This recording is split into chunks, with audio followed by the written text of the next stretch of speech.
A história nos deixa lições que servem de aprendizado para que não cometamos os mesmos erros. E mesmo que o mercado de criptomoedas seja novo, podemos trazer lições do mercado tradicional para entender como a economia funciona e entender os possíveis caminhos que os ativos digitais podem trilhar. Um marco para o mundo foi a crise de 1929. Esse foi um dos piores momentos de baixa de todos os mercados e saber o que levou ele a acontecer e seus desdobramentos pode nos ajudar a compreender também as criptomoedas. E é isso que a gente vai fazer no vídeo de hoje, conhecer essa grande crise e relacionar com o mercado de criptomoedas. Se você já está interessado aí no assunto, deixe o seu like e se inscreva no canal. Desde antes da Primeira Guerra, a economia dos Estados Unidos já se destacava, mas foi após o combate que o país se colocou de vez na posição de potência econômica internacional. A década de 1920 foi um período de grande euforia econômica por lá, e esse período da história americana ficou marcado pelo avanço do consumo de mercadorias no que ficou popularmente conhecido como o estilo de vida americano.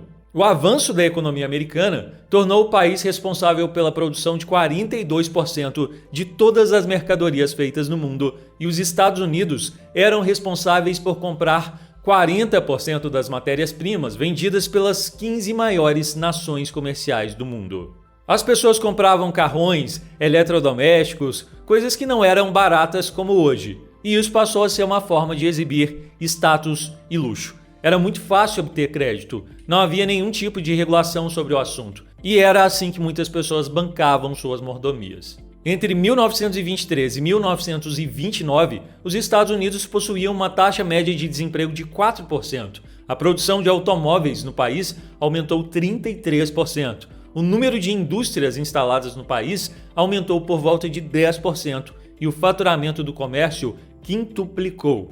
Toda essa onda de crescimento fez com que as pessoas quisessem investir mais no mercado financeiro, fazendo com que as ações da Bolsa de Valores subissem bastante de preço. O problema é que as pessoas só investiam com uma falsa certeza que o preço iria só subir, já que o momento econômico era favorável. Era apenas um ato de especulação num cenário de prosperidade forçada e alta euforia. E como acontece, o ciclo de alta não podia durar para sempre. Numa economia onde os salários médios não aumentavam, mas o número de produtos sendo fabricados sempre cresciam, começou aí a haver maior oferta do que demanda. A população nem conseguia absorver o número de mercadorias que estavam sendo criadas no país e a exportação não era suficiente para manter um fluxo de caixa positivo. Então, sem ter como vender tudo que se produzia, as empresas começaram a ter problemas para se manter. Quando as pessoas viram que toda aquela situação não era sustentável, 12 milhões de ações foram colocadas à venda, o que deixou o mercado em pânico e é conhecido como a Quinta-feira Negra. No início da outra semana, mais 33 milhões de ações foram colocadas à venda. Um movimento de venda sem precedentes fez bilhões de dólares virarem pó e a economia americana quebrou. Lembra as linhas de crédito fáceis? As pessoas não tinham mais como pagar pelos empréstimos que contrataram e isso fez com que bancos falissem. O PIB, o salário médio, as exportações caíram 50%. O desemprego chegou a 27%. E as duras consequências da crise duraram de forma grave de 1929 a 1933.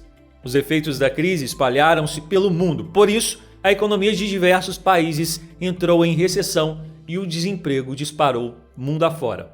Mesmo com toda essa situação que o país enfrentou, hoje, quase um século depois da crise, os Estados Unidos ainda se impõem como a principal potência mundial. A gente sabe dos problemas recentes e as incertezas para frente, mas a verdade é que o ciclo continuou e a crise não foi o fim do mundo para a nação. Agora é hora da gente falar das criptomoedas. A maior relação que podemos ver na crise de 29 com as criptomoedas é que o motivo da subida de preços foi a mesma, especulação. E geralmente quando há puramente o apelo do crescimento de preço, as coisas não terminam bem. Olhe só para o mercado de criptomoedas. São tantos projetos com milhões de dólares de volume e uma boa parte deles ali funcionam como pequenas startups, com muitas promessas e pouco uso real. Apesar da tecnologia blockchain ser fantástica e o seu futuro ser promissor, quantos destes projetos de DeFi você usa no seu dia a dia? quantos dos seus familiares e amigos os usam? Quando você compra esses serviços, compra porque eles solucionam um problema da vida real ou você só quer comprar hoje e vender amanhã mais caro? Existe uma dor sendo resolvida ou a gente só coloca dinheiro por causa de rendimentos oferecidos nas plataformas descentralizadas? Baseando nas respostas para essas perguntas, faz sentido o descolamento de preço, a subida que a gente viu nos últimos meses? Consegue entender o ponto aqui? O preço de muitos projetos inflaram não porque estão sendo adotados nos países, por causa de seus casos de uso, porque facilita o nosso dia a dia. A maior parte dos preços cresceram por mera especulação. E quando começou a sobrar tokens e serviços, projetos, promessas no mercado, assim como 1929 e os Estados Unidos não conseguiram absorver a oferta, o mercado de criptomoedas também parece ter se saturado. É muita stablecoin e serviços oferecendo rendimento. Ninguém para pensar se um projeto é bom e tem fundamentos. A maior parte das pessoas escolhe simplesmente o projeto que paga mais e deixa o dinheiro lá, como se num passe de mágica tudo fosse subir para sempre. Mas a história nos mostra que não é assim que acontece. E o que aconteceu com o mercado de criptomoedas também já passou a fazer parte da história. Mas, contudo, isso também vai passar. A boa notícia é que o Bitcoin pode sair disso tudo mais forte. Mas a ruim é que, assim como muitas moedas já sumiram, outras altcoins vão desaparecer do mercado sem deixar rastros para trás. As crises fortalecem o que é bom e é cruel com o que não tem fundamentos. A gente não sabe como isso tudo vai acabar, mas alguns fatos parecem claros. O primeiro é, como as criptomoedas se comportam como ativos de risco, o cenário macro só vai melhorar quando as ações do mercado tradicional tiverem alguma recuperação.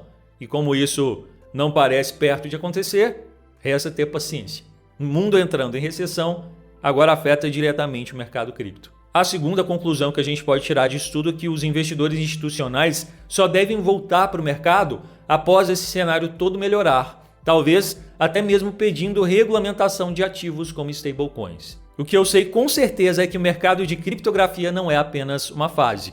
Ainda que muitas altcoins precisem morrer, o Bitcoin continua no posto como melhor opção de dinheiro digital. E assim como a crise de 1929 não durou para sempre, o mercado cripto também vai se recuperar. Agora, quando?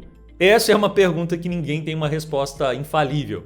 Você quer deixar o seu palpite? Então deixe aí nos comentários a sua opinião sobre quanto tempo dura a crise nas criptomoedas. Falta muito tempo para a retomada de preços? Deixe também um like e se inscreva no canal. Por hoje é só e te vejo no próximo vídeo da Academia Criptomaníacos.